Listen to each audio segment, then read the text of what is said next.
Good afternoon. I'm Mark Duca.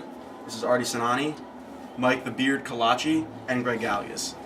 This is PTI OB as relates to Ocean's 11. A leader is a person who needs to be very confident, needs to be very firm with the person. Can't have any sort of laid-back qualities at all. If someone shows weakness, that's gonna leave an opening for things to go wrong. It's not gonna be very organized. You gotta have someone who's very firm, very there all the time. I don't know, but I mean, I just feel like you can't mistake understanding for a weakness. If you need to listen to the people you work for, as the ways Danny did. Danny was understanding. He talked. He had his plan, but he also let other people interject if they had an idea also. I feel a leader is going to eventually step up and be that predominant voice of the entire group. Someone has to take charge eventually of an entire group of people, or else people are going to think, people can have their own ideas, but they might not be meshing together well. The leader actually comes together and puts that quality together for the entire group. Right, and I think that's what Danny did. Danny had a plan. He had everybody trusted him, which is very important. In leadership quality, you have to be trustworthy, and Danny was definitely trustworthy. It was all pretty good. I just vote for the Iron Fist way. As for, you guys mentioned Danny a lot in that one, but I think actually Rusty could have been more of a predominant leader in the group. Danny even got red flagged in the movie, and I think Rusty kind of took control. He sort of mentored Linus a little bit. He kind of set everybody up in a way. So I actually think Rusty was more of a leader than Danny was. I agree actually, because I feel when Danny did that, Danny knew what he was getting into. He knew getting involved with Tess is going to cause a problem with the whole operation itself, and he did that regardless of the good of the group and more just his own concern, and that's not what a leader should do. Yeah, I think Rusty was on a more personal basis. He would go around and talk to individual people, obviously, and tell them what they had to do. Danny was kind of like the overall leader, but Rusty was very, very, very personal. I think in his approach. Well, yeah, I believe that Rusty, he was the second-hand man. I mean, ultimately, I think Danny was the one in charge. He was the leader, and everybody went with what Danny Of course. said. I mean, there's the brains, which is Danny, and the connection, which was Rusty. Rusty's transgression over to the. He did portray a little more of a laid-back style. It was easier to connect with other people than Danny was. Yes, I think Rusty was more of a predominant leader.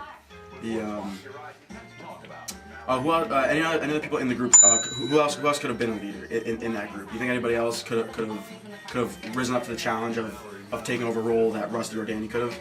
Well, I think Sal could have possibly became a role model for people, because he obviously had the biggest stake in this operation. He was the money behind it. He was obviously doing this for Spike, but he also I think you mean Ruben there. Saul was the old guy. Oh, you're right. No, but I understand what you mean totally. Ruben, he had a lot to lose on this one. He wanted to he got torpedoed by Terry Bennett. But you gotta have a voice. Nobody wants some wet towel being in charge of everybody. You gotta have some power. And the only guys that really had that, the only guys that really had that, I really feel were Danny and Rusty, who were two A and B. And back to PTI. We have a new member of our panel right here. Sean is stepping in for Artie for the next couple segments. We're going to start off with mentoring.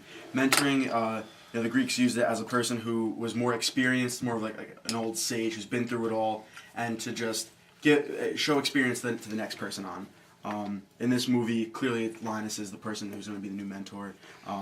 Just why Linus? What qualities about him make him a good person to be mentored? I mean, I feel you need to be understanding. You need to be open to suggestions. You need to be adaptive. And I think that's what Linus possessed. Not everybody. It takes skill to be able to be mentored and learn new things. It's not something that anybody can do. A lot of people are stubborn. They don't want to learn new ways. It's their way or no way. But Linus, on the other hand, he was more open-minded to things, and Rusty was able to talk to him, give him advice, help him throughout the whole segment, and help him learn new ways. And he also did possess that one critical quality of being a pickpocket. They obviously used that to their advantage. They needed to get the codes for their security systems, and but they saw him as someone that had that physical quality about him, but also they saw him as somebody that they could shift around, like make him do he performed better than when he was. He was very easily moldable. He was kind of like a blank slate. I think what also helped was, he was still trying to make a name for himself. He wasn't known. You know, he was worried about training on his name instead of his father's name. That's true, yeah, he was brought in because of his father. Danny also was very trusting of him very quickly, and you know, it showed later in the movie. There was in the movie when Rusty was trying to tell Coach Linus on what to do with Terry Benedict. There was one thing, you know, he went to make sure you don't look up because then you don't know the truth. If you look down, then you're searching for an answer. You know, you want to be memorable, but forgetful as soon as you walk away. But you mentioned that there was that one crucial thing that he forgot to mention at the end of it. You know, what do you think that could have been? I feel like, you know, it's like he said, no matter what, under any circumstance, don't. You know, you could just maybe, you know, don't bring out any like song and dance. You know, you don't want to do that. You don't want to make a fool of yourself. Yeah. You don't want to do anything else of the sort. You don't want to draw too much attention to yourself. I mean, I don't know exactly, because the whole thing is don't be a face that if something bad happens that we can peg it on that guy. You got to be you got to blend in, and But not blend in. yeah, but not blend in at the same time. You got to get your presence in, but also like you said, as soon as you're out, you're out. Have him right off your mind. You have to make him believe who you are, but also you don't want him to remember your face as being part of this, you know, operation that's going on. So what do you think exactly it was that Rusty was saying? Do not what? Do not drop your pants, obviously. That's that I would remember that. You would definitely remember. I would if you remember this that. like drive-ins, be like, oh, whoop! You don't want any of that going on. What if he said, "Don't fart"? That could have been very bad. That could be a little Obviously. comedic. I've been caught in that before. Haven't we all? You know, is there anyone else that could have played maybe the role of Linus, or there's some other character out there, maybe some good pickpockets out there? I know we have. There's one people that some of us have worked with before. Ken, the alpha cat, Bryant. I think he's. I've heard about that kid before. Yeah, you know, he shows some pretty good leadership qualities.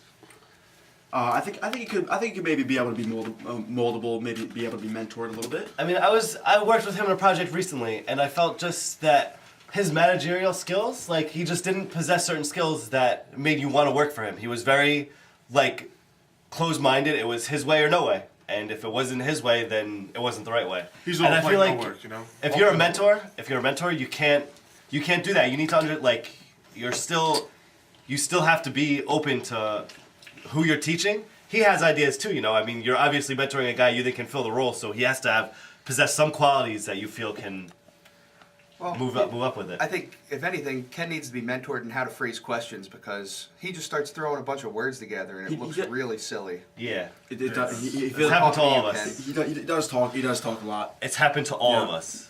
All of us. That's right, Ken. We're talking about you. Yeah, Ken. So, next on the list we have emotional intelligence. All right, we're just gonna cut. That's gonna be a cut. I Yeah, have no idea where to go with because this. emotional intelligence we haven't talked We haven't about. talked about that. And What's told this? I was gonna try to roll with that, but I don't have How do you a stop definition this? down here. So there's a lot of things that can damage a group. There's a lot of things involved with cooperation within the group, teamwork, people working together. There's a lot of things that can get in the way of it too. Social loafing is one of the options. You know, when you just have too many people.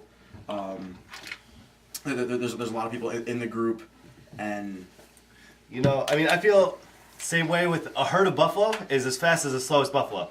So, you know, if there's too many people, you're just getting slowed down by too many people being involved in it. Like social loafing, that's exactly what social loafing is. If there's too many people, freeloading, like it's just gonna slow everybody else down. If you cut down maybe one or two people, who knows? Maybe you have less the rumble buffalo. will You can move as a single herd, so you're not gonna get attacked by Yeah. lions. You know, Terry Benedict's not gonna get on your ass. Yeah. You're not gonna get on. He's not gonna find out what you're doing. I Yeah. heard buffaloes are pretty fast though. I mean, not the slowest one. The slowest one's getting eaten by you that only lion. only So- faster, so, and then you gotta watch out for the lions. Even the baby lions can run pretty fast. Yeah, but in this team, there is no slow buffalo. Everyone moved pretty fast. I mean, That's everyone was pretty on their game. So, just something to think about, guys. All right, the group think. You know, when if there's too many people, like people aren't outspoken. When everyone kind of goes along with the group just to get it done, just so everybody can agree and be on the same page. I think that's like a good or bad thing. I feel like there wasn't too much groupthink on. Everyone was kind of was voicing their own opinions.